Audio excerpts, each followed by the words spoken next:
ফেনীতে আওয়ামী লীগ ও বিএনপি নেতাসহ ৩২ জনের বিরুদ্ধে মামলা দায়ের করা হয়েছে। এই মামলার মধ্যে বেশ কিছু রাজনৈতিক নেতার নাম রয়েছে, যাদের বিরুদ্ধে বিভিন্ন অভিযোগ আনা হয়েছে।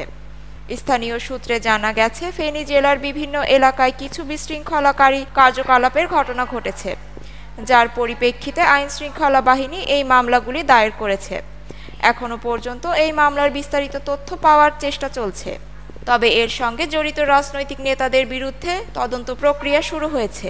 পুলিশ জানিয়েছেন, দ্রুতই মামলাগুলোর বিষয়ে সুষ্ঠু তদন্ত হবে এবং দায়ীদের বিরুদ্ধে আইনি ব্যবস্থা নেওয়া হবে। ফেনীর মুহুরী নদী থেকে অবৈধভাবে বালু উত্তোলন অভিযোগ আওয়ামী লীগ নেতা মিরু চৌধুরী সহ ৩২ জনের বিরুদ্ধে মামলা দায়ের করা হয়েছে। মামলায় অজ্ঞাত ৩০ থেকে ৪০ জনকে আসামি করা হয়েছে। ফেনীর পরশুরাম থানায় সোমবার ২৮শে এপ্রিল রাতে এই মামলা দায়ের করেন পরশুরাম পৌরভূমি অফিসের সহকারী কর্মকর্তা মোহাম্মদ ইয়াসিন। মামলাটি মাটি ব্যবস্থাপনা আইন ২০১০ সংশোধিত ৪, ৫, ১১, ১৫ ধারায় দায়ের করা হয়েছে।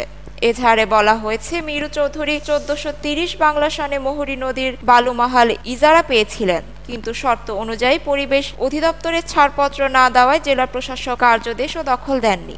এরপরও মিরু চৌধুরী অবৈধভাবে বালু উত্তোলন কার্যক্রম শুরু করেন। চলতি বছরের ৩ জানুয়ারি থেকে ২৫শে এপ্রিল পর্যন্ত সজীবের নেতৃত্বে ৯ লাখ ঘনফুট বালু ড্রেজারের মাধ্যমে উত্তোলন করা হয়। বালুর মধ্যে ২,২৫,০০,০০০ টাকা, যা অবৈধভাবে নদীর উভয় পারে স্তূপ করা হয়েছে। এই ঘটনার পর রাজনৈতিক দলগুলোর মধ্যে উত্তেজনা বৃদ্ধি পেতে পারে বলে আশঙ্কা করা হচ্ছে। আগামী দিনগুলোতে এই বিষয়ে আরও বিস্তারিত তথ্য পাওয়া যেতে পারে। এটাই ছিল ফেনীর এই মামলার বিষয়ে আপডেট।